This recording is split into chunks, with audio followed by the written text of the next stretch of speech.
Hello, good afternoon, dear friends.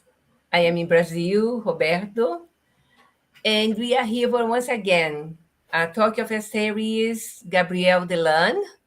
That is a pleasure for us to talk about someone very important for the Spiritistic teachings in the world. Hi, Roberto. Say hello, and I will present you. Hi, Elsa. Hi, everybody. Glad to be here with you again. Yes, perhaps this is strange that I'm here now, but Munir has a problem with electrical problems, no power in his borough. So, fortunately, I am here, so we can present Roberto. Welcome, Roberto, once again to our series you did before in 2021 about Leon Denis. That was great. Everyone appreciated so much. And now we are here presenting you again. As you know, or for the new ones, Roberto is a bachelor degree in philosophy from USP, São Paulo, master's degree in business administration from PUC, São Paulo, PUC, the universities, and also degree in business administration. Activities in FESP, that Roberto is the president. FESP, is São Paulo Spiritist Federation, is one of the most powerful and biggest one in the world as a federation for Spiritist teachings. So he is president from 2019 to 2021, and again 2022 to 2024.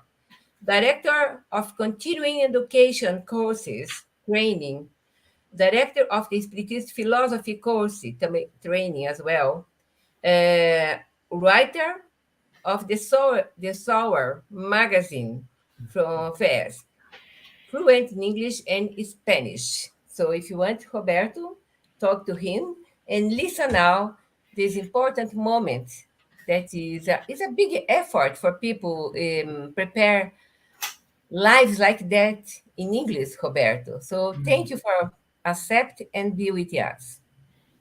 Okay. Now, uh, I will leave Roberto talking, and I add stream for you, Roberto. Okay. Okay. Thank you, Elsa. Thank you again for this opportunity to be here this year to talk about the works of Gabriel Delanne. We will be seeing today his book, which is called Spiritism Before Science. Actually, we will be seeing only the three first parts of the book because the book is very huge. And then we are going to see the first part about the existence of the soul. Then the second part, Gabriel Delanne talks about magnetism, just to prove that the soul is independent of the body, our body. And then in the third part, he gave us, when he wrote the book, some proofs of the immortality of the soul. We will not be seeing today part four, which is about the perispirit or our spiritual body, and the fifth part, which is about the mediumship. Then let's start then by the first part. Uh, Gabriel Delanne is starting the chapter one of the first part by asking, "Do we have a soul?" And then he gives us a historic the history of this concept of the soul and about this question about do we have or not a soul. And so he says that the ancient imagining that man was composed of two distinct elements, the soul and the body. For example, Socrates, the famous philosopher who lived in the 5th century before Christ, he used to say that man is composed of a soul and body. And then he used to say that the soul is the essence of the body because the soul is the one that gives life to the body. The soul is the one who thinks, who wants, and who loves. And so the main part of the man, let's say, is on the soul. Body is only the instrument. But then, in our time, Delanne says, his time was the 19th century. By the end of the 19th century, and beginning of the 20th century, and he says that a new school, he's talking about materialism, holds that they were wrong. The ancient were wrong because we have only man is only matter, which means that we have only our body, nothing more, nothing about the soul. So that's the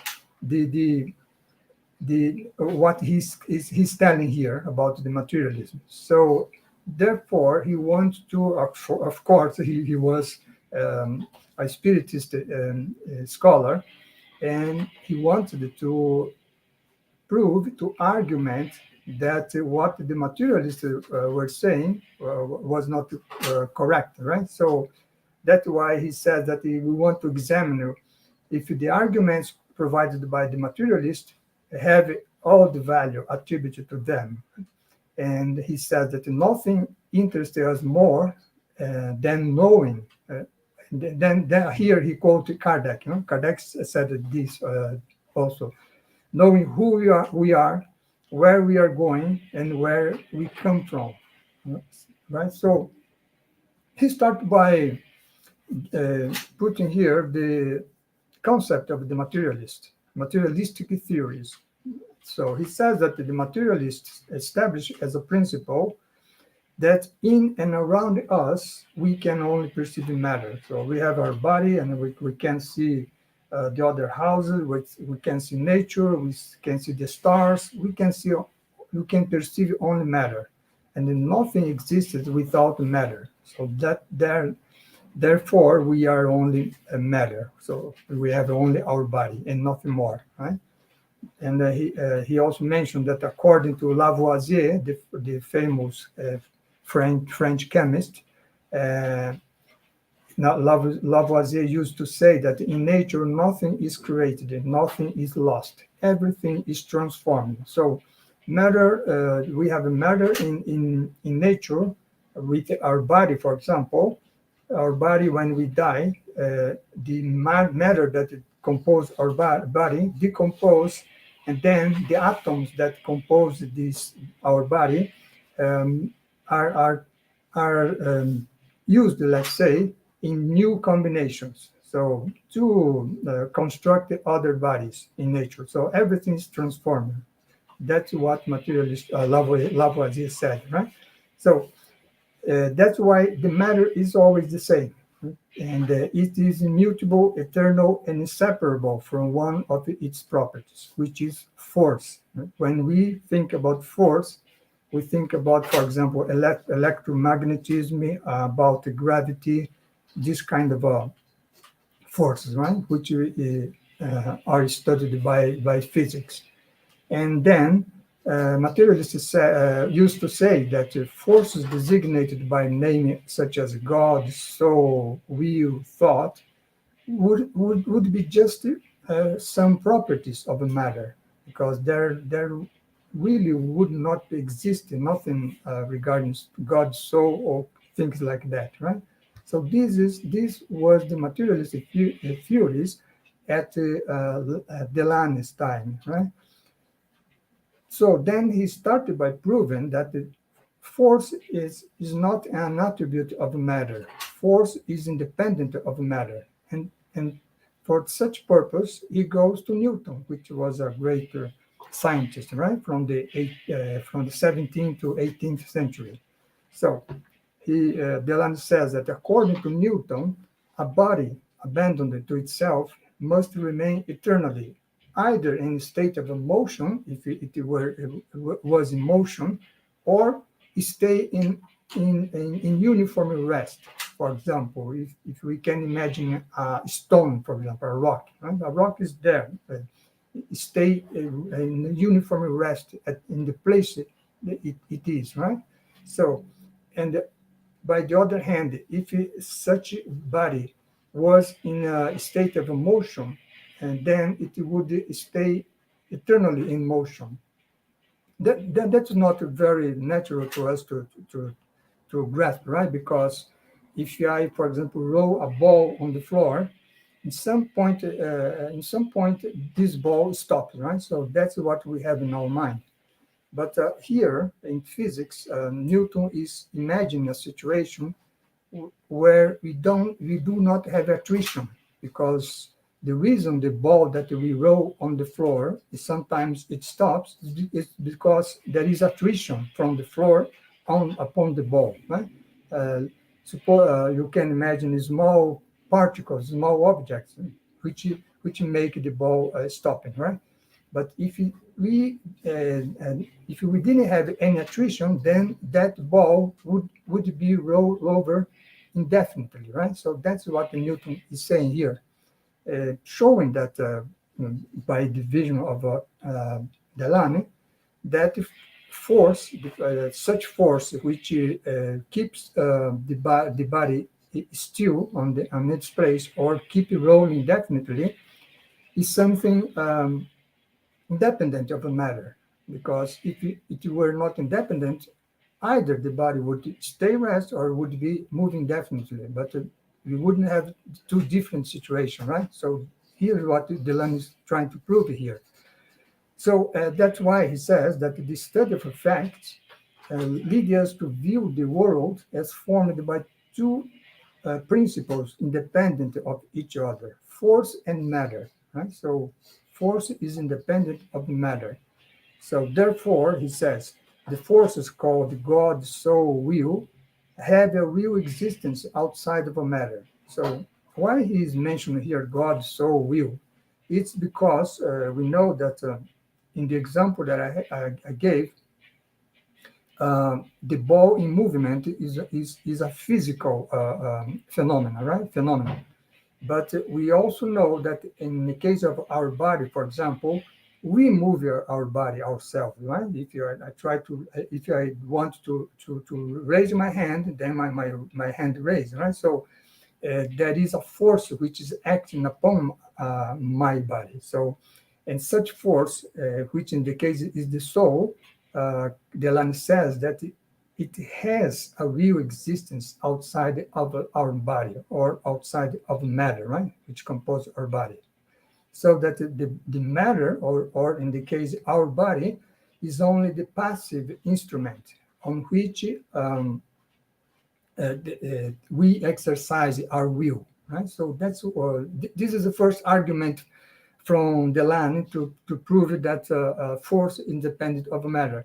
And at the end of the day, he is trying to prove that there is something independent of the matter, right? So in this case, he's proving that force is independent of matter. But of course, what he really wants to prove is that there is another thing which is independent of the matter, which is the soul, right? Or independent of the body, which is the soul. So next argument is then he comes to the soul, right? The soul or to our body. And he starts by talking about the brain and thought. So here he's talking about the body, but because he's mentioned the materialists that say that the brain is the organ through which thought manifests itself. Right? It means that our physical brain is what produces thought. There is no soul in ourselves which is producing thought. Our brain produces by itself, right? So the materialists used to compare to say that the same way as the our liver produces bile to help our digestion process of the food that we ate, in the same way, the brain also produces thought, right? So this is strictly materialistic view of our thinking process, right? So then Delanne says, in some little bit joking here, right? So this is like saying that if we think that the piano is the instrument that makes one hear melody, then the piano composes the melody, right? So doesn't make any sense, of course, right? So, and he concluded here by saying that certainly is that it is very difficult to explain how a material thing, the brain, can produce or can generate an immaterial action, which is thought, right? So this is the way he's trying to prove here that it's not the brain that produces the thought, right? Produces thought, but which is a material thing, but is the soul, which is also an immaterial thing, right? So he proceeds here with his thinking, saying that, for example, he cites here the case of madness, right? So madness normally is often followed by a considerable injury of the nervous center. Well, because if you have the central nervous system um, injured, then we cannot think correctly, right? But then he says that the science provides facts of huge alteration of the brain substance and with no slightest disturbance of intelligence. Well, what he's saying here, Delanne in this case, right? He's saying that there are cases that we have some accident that cause injury in our brain, but that does not affect our thinking capacity, right? So if the brain would produce thought, then if the brain is injured, then we would not be able to think, right? So but that's not happened. So then it means that the production of thought is independent of the brain, right? Which is a material thing, right? So that's why he says that the thought is not produced by the brain, right? And then it's another argument here. So he will go on here, giving us many arguments to prove that the soul is independent of the matter, right, of our body. The next argument from Delanne is about the memory, right? So he said that one of the faculties of the soul that most attracted the attention of philosophers and also psychologists, right, the scientists, was memory, because uh, science already knew by Delanne's time, well, Kardec already knew that our body renews most of its substance in a period, in the case here, Delanne says, in a period of 20 to 30 days. It means that every month, most of the atoms, the molecules that compose our body are replaceable. And then, well, and how can we explain memory, right? So if memory was only a material thing, then as the body is the elements of our body are replaced, then we would lost the memory of everything that happened with us before, right? So that's what he's asking here, right? If this is true, the renewal of our body, how can we, in our mature age, remember of what happened in our youth or even in our childhood, right? So the answer, of course, by the spiritist side, is that it is because there is a principle in us that does not change, right? So our body changes, it changes at every moment, but the soul does not change. So the soul is the element from of man that preserves the memory of the past events. So you see that he giving us lots of arguments to prove that we have a soul, right? And then he says about the soul qualities. If we think about the materialist theories, if you are just a material, just a body, then such a theory would suppress the responsibility of our acts. Because if you are incessantly renewing the molecules that compose our body, then there would when the molecules are replaced, there is nothing left behind, right? So in such case, he asks, with what right could man be proud of his quality? if the guy is honest, if he is intelligent, if he is sincere, if he is a good person, this would not have no value because in the next month everything has changed in that body, right? So if you that's why he says that if a man were just an unconscious plaything of physical chemical forces, which would be our atoms and molecules that compose our body, and then we would say we would have to say goodbye to all noble things, right? So there would be no morality in us. There would be no virtue, right? So and virtue or vice, right?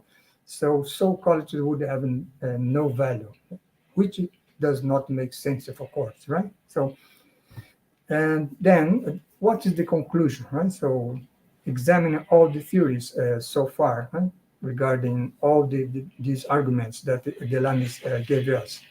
He says that of all of the theories, uh, none of these theories lead to us to the certainty that that we do not have a soul, right? That the soul is not an entity.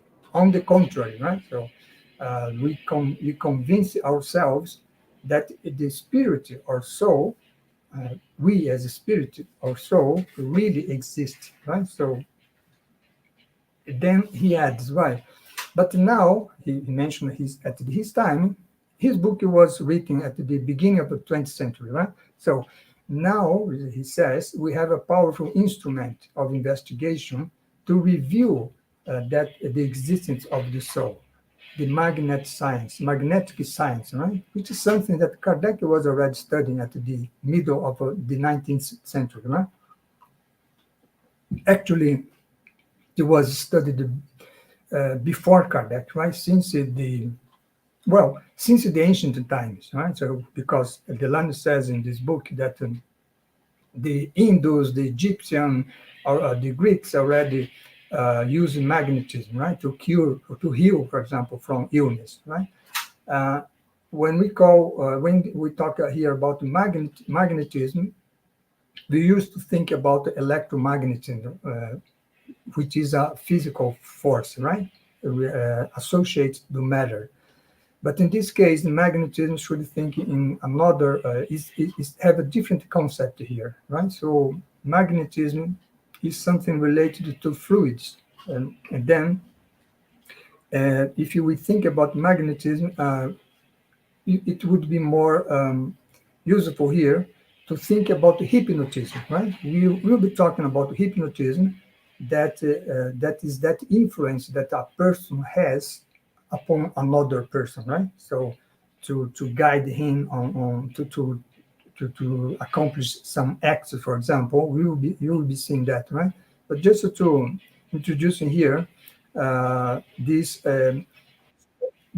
this magnetism, hypnotism, with closeness between these two concepts, right? Just for you to have an initial idea of what we are talking here, right? So with magnetism, Delanne says, the soul is isolated from the body and manifests itself through impressive phenomena.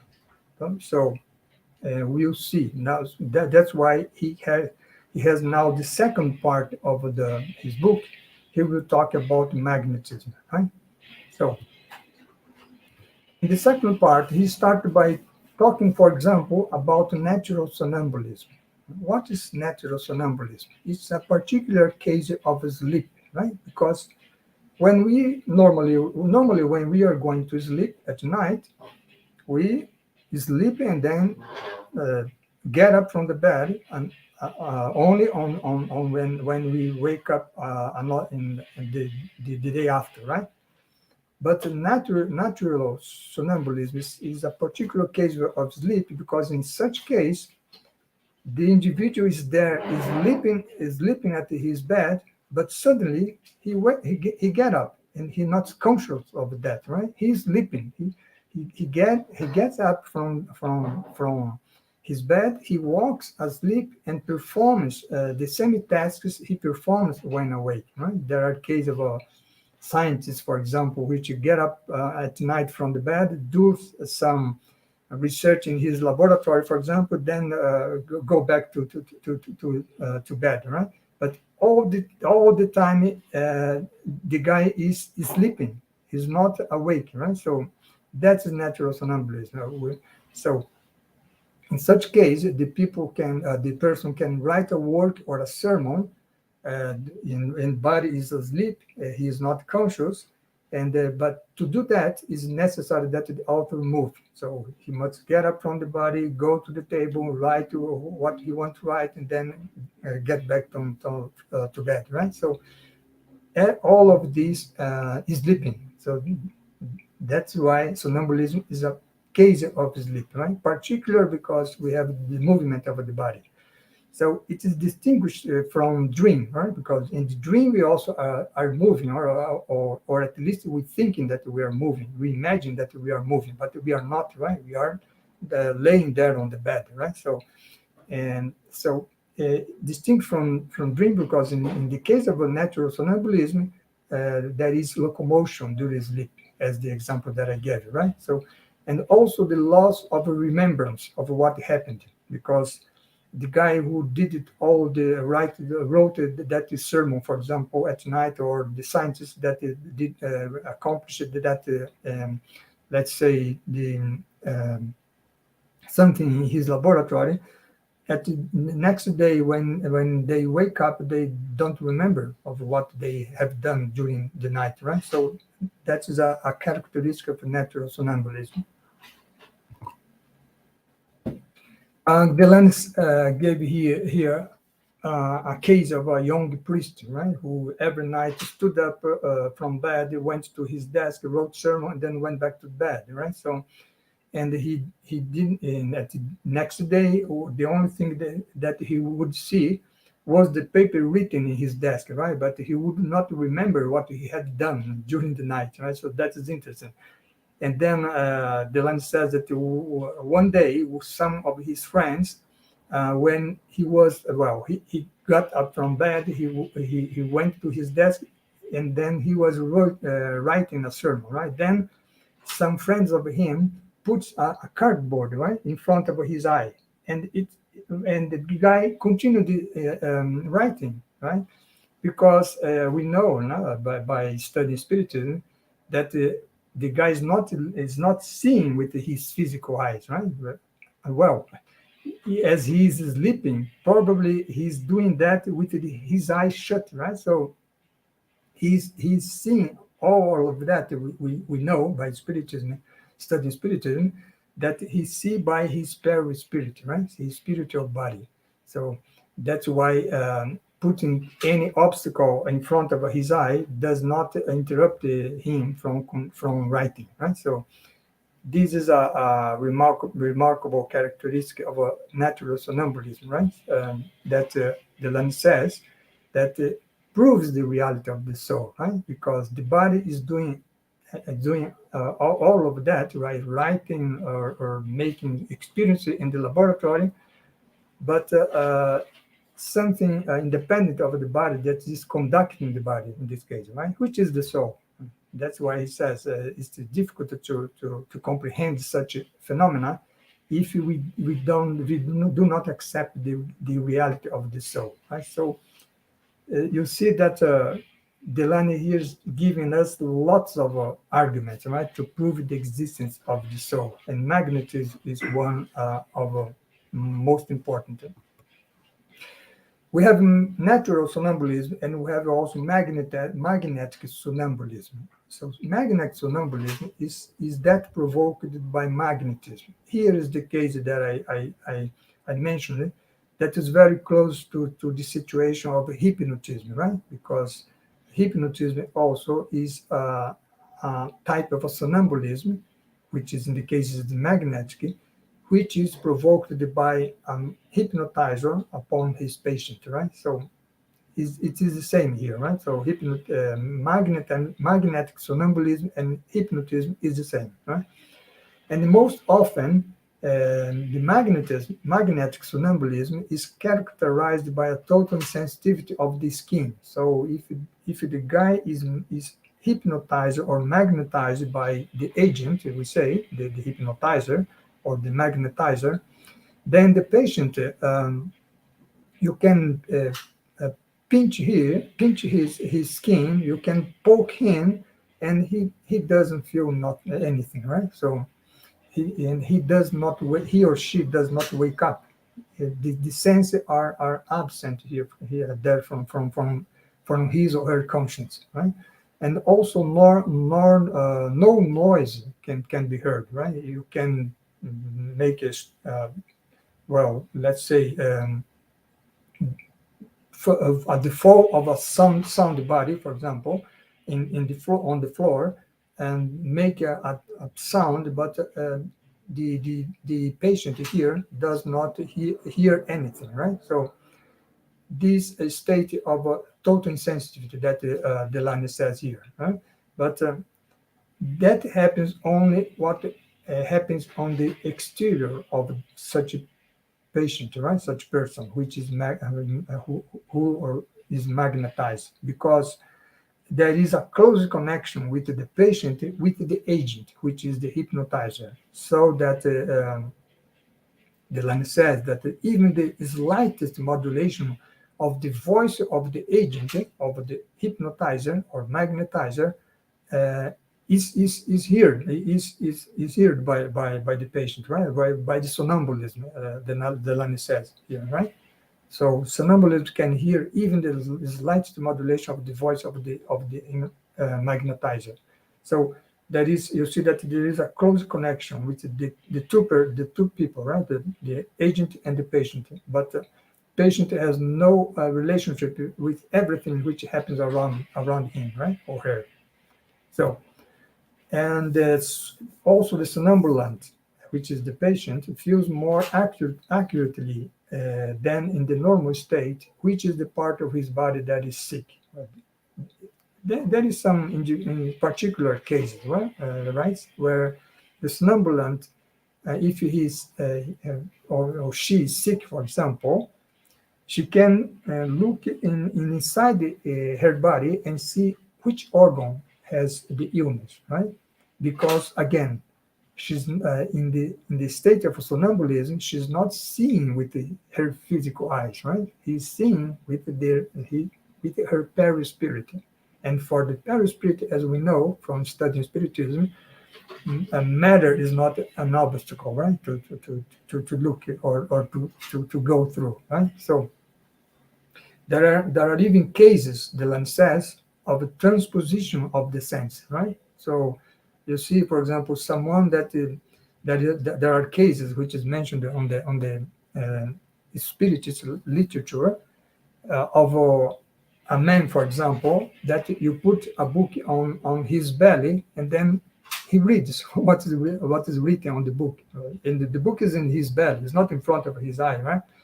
In, but in that case, he is in that somnambulist state, right? So that's important to say.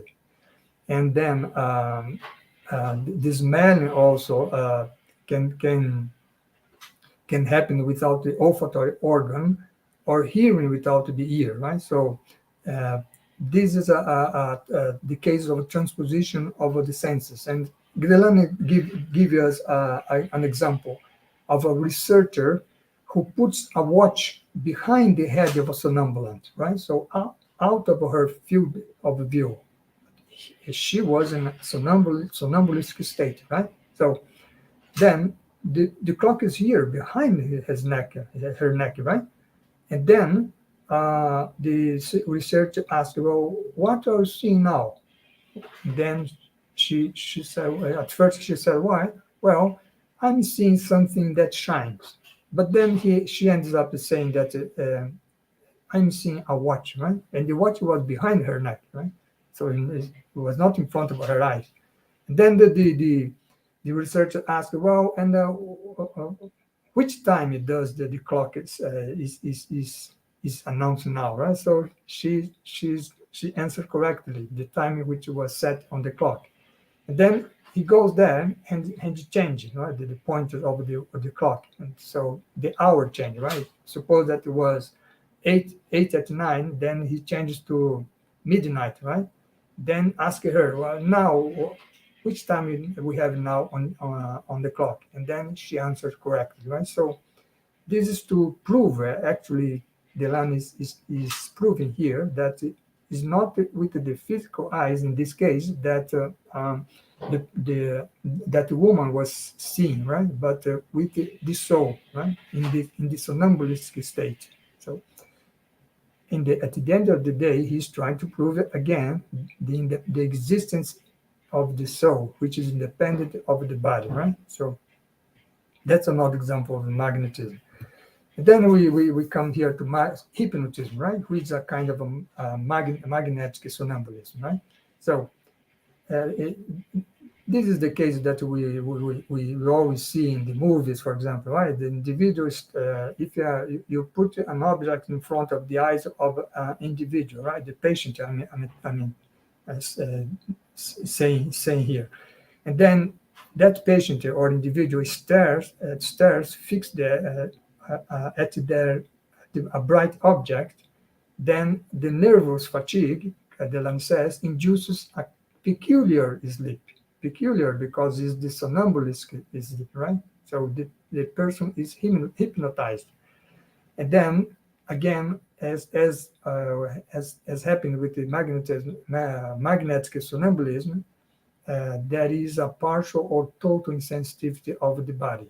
And then the person has a tendency to maintain any position given to the limbs, right? For example, the hypnotizer, let's say the patient is hypnotized, then the the hypnotizer raises the arms of the patient, and then and then the person maintain this position for hours, right? And we will not be able to do that, right? Because sometimes our we will be tired, right? Then our arm will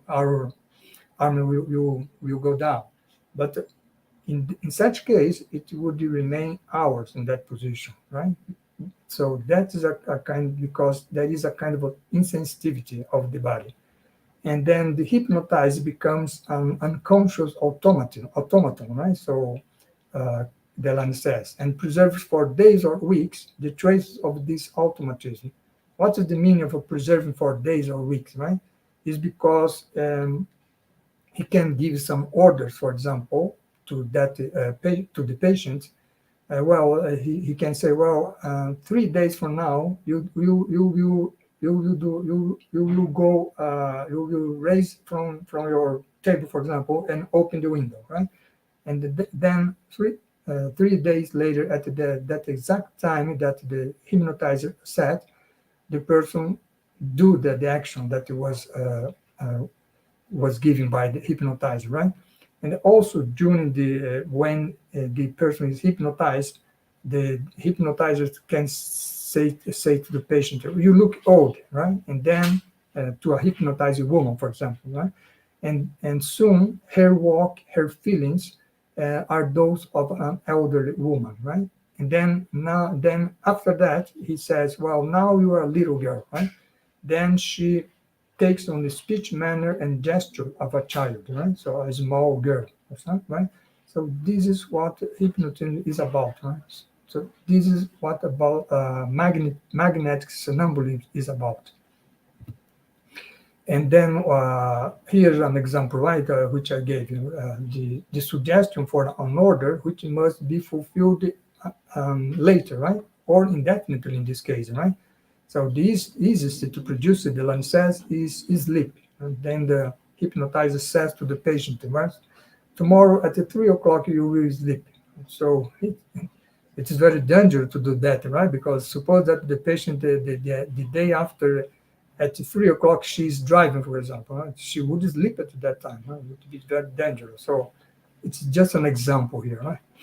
So it is therefore, Delanne says, with an absolute certainty that we conclude by the existence of the soul, right? And such conclusion is affirmed by all these experiences, right? Either regarding natural somnambulism, magnetic somnambulism, or hypnotism, which is the same as magnetic somnambulism, right? So Then he comes here to a general theory essay, right? So he says that we also have that situation where there are states that are produced by anesthetics, right, such as chloroform or ether. For example, if you are going through a surgery, for example, right? So we receive this anesthesia, right? So in such state, also there is a kind of emancipation of the soul, right? So and Delanne give us here an example of a doctor who was operating a lady of a breast cancer, right? So what surprises him is that during the operation, the lady, which was there, lay on the table, a surgery table. It was unconscious, of course, but then she started to tell him. She started to say that she was seeing what was happening at the house of a friend of her, right? So, and he was there during the surgery. And what surprised the doctor is that, let's say, the next day, when he talked to the friend of that woman, her friend said that she was doing exactly what the woman was seeing at the moment of the surgery, right? So of the operation. So what happened here? Well, while he was there on the surgery table, uh, her soul emancipated from her body. Kardec says emancipation of the soul, right? So it's a kind of out of a body experience, right? That she had, and then she went in her soul with her perispirit. She went to her friend's house, and then she saw there what her friend was doing. Then she told that, right, and to the doctor. And so everything in every time she was unconscious, right? So that is an example, right? So you see that somnambulism, hypnotism, and anesthesia, all of them have some uh, facts that proves the existence of the soul. And that's what Delanne is trying to convince us here, right? And he's convinced for sure. So then he says that in all these three categories of phenomena, these three categories, the magnetic somnambulism, hypnotism, chemical anesthesia, right? So it is easy to highlight the following characteristics, he says. First, insensitivity of the body, right? Second, loss of memory upon awakening. The person does not, for example, that woman that was there on the surgery table, for sure, she didn't remember what was happening when she was there, right, during the surgery. So the loss of memory upon awakening, and then the second sight. The second sight is the situation that I mentioned, right? Because on the state of when the soul is emancipated, the person does not see with his or her physical eyes, right? He see with his perispirit, his spiritual body. That's what we call the second sight, right? Second sight, for example, is the case when, for example, a medium sees a spirit, right? You are there with the medium, then the medium suddenly says, "Why I'm looking someone at your side?" You know? You look at your side, you see nothing, right? So she's not looking with the medium is not looking with his or her physical eye, right? He's looking with his perispirit, which is the second sight we say, right? So then the existence of the soul is experimentally proven by all the facts of magnetism, hypnotism, anesthesia, and all the other example that arguments that we already seen, right? Regarding memory, right? Regarding independence of force, all the arguments that Delanne presented to us until now. So at the end of the second part of the book, then we know that the soul exists, right? So really exists. But then on the third part of the book, Delanne is going to prove that the soul is immortal. We as soul are immortal. So that's what he's going to doing here, and in the third part. So he say he started by mentioning the materialist again, right? Because materialist says, well, now we must, by all the arguments that Delanne gave, we must admit that there is in man a distinctive, a directed force, right, which is the soul. But such a directed force, which is the soul, is distinguished with the body, right? Meaning that when they accept that we have a soul directing our body, but they say that when we die, the soul also dies, right? So at the end of the day, they are not convinced, right? They are saying that everything is matter, and when we die, everything is over, right? So, but then Dylan says, but faced with the great question of the immortality of ourselves, we do not hesitate, right? We spiritists, we say yes, right? The soul is immortal, and we have lots of evidence of existence of the soul after death, right? So then he comes to spiritism, right, where he says that the ignorant or the wise can form a conviction through spiritism that the soul is immortal, right? The soul exists and is immortal. So then we are going to go here faster regarding this history of Spiritism, because I think you already know the Spiritism had basically two phases, right? The phase where Kardec was studying the Spiritist phenomena, and then uh, he he wrote, right, all the books regarding Spiritism, the Spiritist book, then the Medium's book, and so on and so forth, right? And then the second phase happened when scientists started to study the spirited phenomena, right, after Kardec until the beginning of the 20th century, right? So this is the first the two big phases of spiritism, and so nowadays we don't have any doubt, right, regarding the existence of the soul and its immortality. Right? So here going here talking about the first manifestation of a spiritist phenomena, right? So knocks on the house and of a family in the village of Hydesville, New York. Then the family starts to communicate with the spirits that was accompanying that knocks. Then they a dialogue happens, right? Because between among the family and the spirit, which was trying to communicate with them, right? So then after that, they start to communicate with the spirit through a table, right? So people would gather around the table, would put the hands up over on the table without touching it, right? Just here on the table, and then ask questions, and then the table would answer to those questions by knocking, right? By blowing the floor. The table would raise it by itself, and then would knock it on the floor. And then one knock would, for example, would mean yes, two knocks would be no, or if you think about the letters of the alphabet, one knock would be A, two B, and so on and so forth, right? So it's a very burdensome way of communicating. That then after that, then we have the case of a rotating tables, right?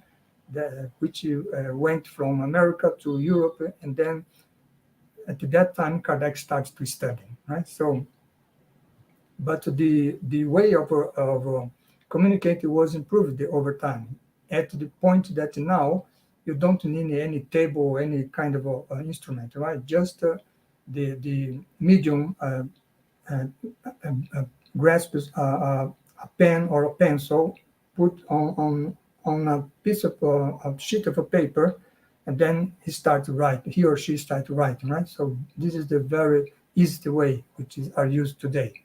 And all of that Kardec is explained to us on the Medium's book, right, which is written before after the Spiritist book. And then That was the first phase of Spiritism.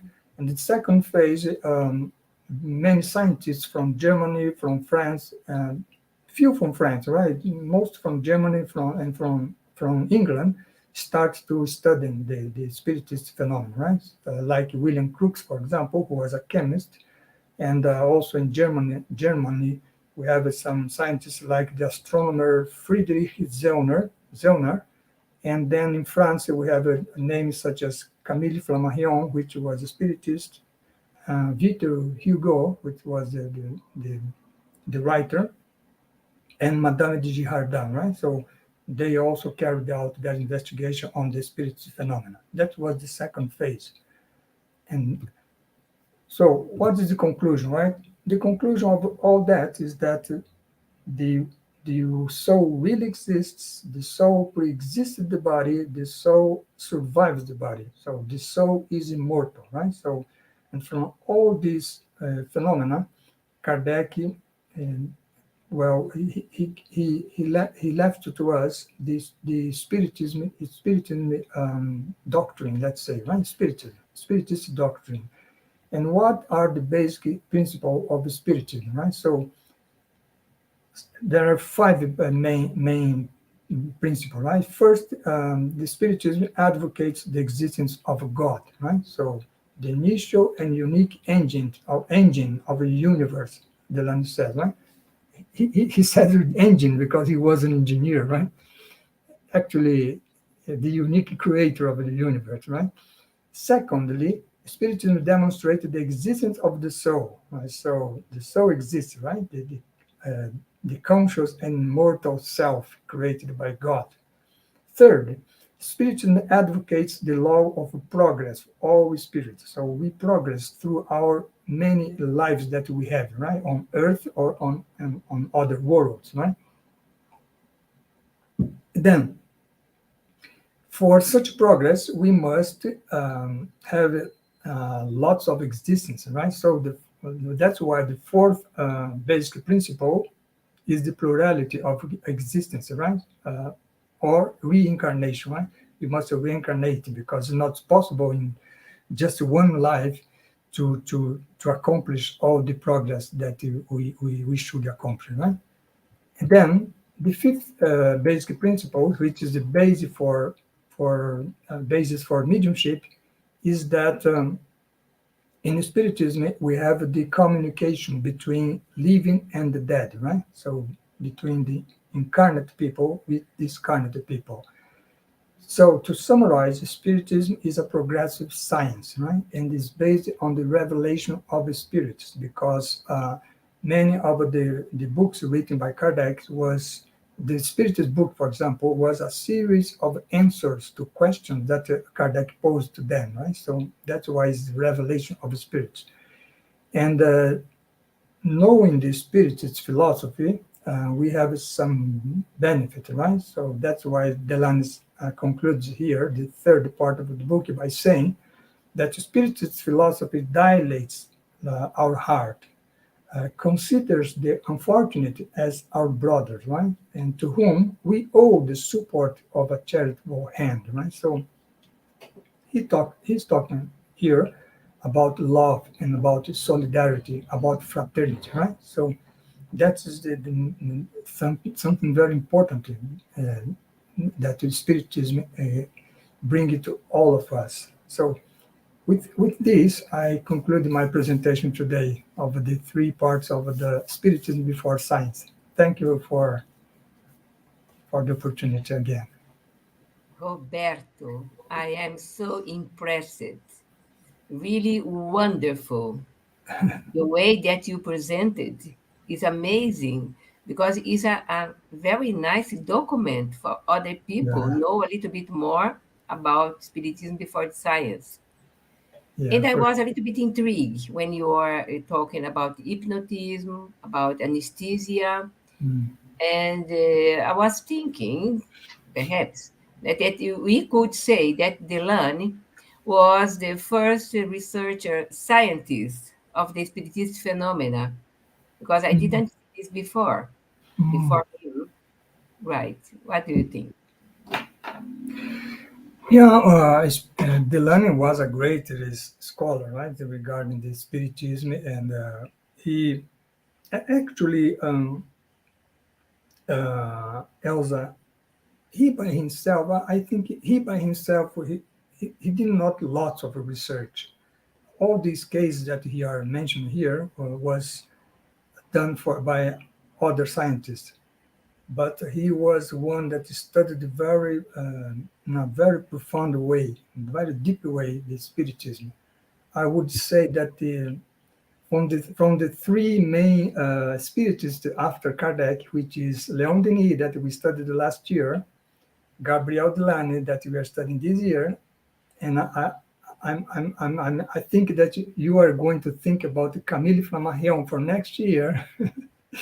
From these three, I would say that the Delanne was the one that was most, let's say, closer to, to the all the work of Kardec's work, because we know that by reading the books of Leon Denis that he followed Kardec for sure, but he had also some spiritualist bias, right? So we can see that, for example, in the Great Enigma, for example.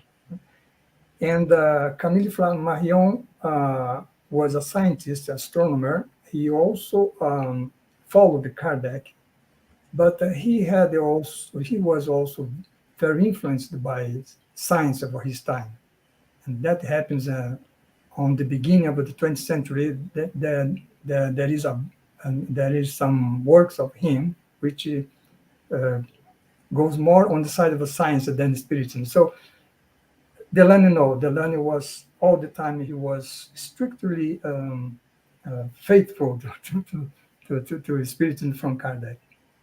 That I would say by reading, right, the works of this man. But all of them have great contributions to spiritism. Wow. We are nearly the end of our live, but Faye has a question here. Mm. Would you say that Delanne expanded Kardec's work? You already said no. Yes, I would say there is a book here which I think that it's Delanne has not many works to talk about, right? I think he has 5 books on it. He has written only 5 books regarding spiritism, and there is one of them which is very interesting. The name is the Soul Evolution. In that book, which is very interesting, I understand that there is great contribution to Spiritism, because there, and he expands Kardec's work, because there he talks about actually about psychology, about how we think, how we feel, how talks about the will, about the memory, about the superficial memory, which is something that happened yesterday, the deep memory about let's say our previous life. So he expanded there the concept of spiritism by bringing some psychology concepts. There, I think there is a great contribution from Delanne. Yes. Oh, Roberto, would you like to say thank you so much for your wonderful contribution today for this series that we will have once a month, the first Sunday, 3 p.m. Brazil time, 6 p.m. in London time, and European people can watch in their times these presentations that will be next month, because Munir had a problem with the power cut in his area, that we have a huge storm here in Curitiba. Mm, Now I was praying for my power not cut, otherwise you could be finishing on your own. mm. And next month, I don't have it here with me exactly the ones that we will speak next month. Can I see quickly if I can show to you? I don't know if I have it here or not. No, yes. Can I see quickly here which one will be next month? February, March, April. Humberto Schubert.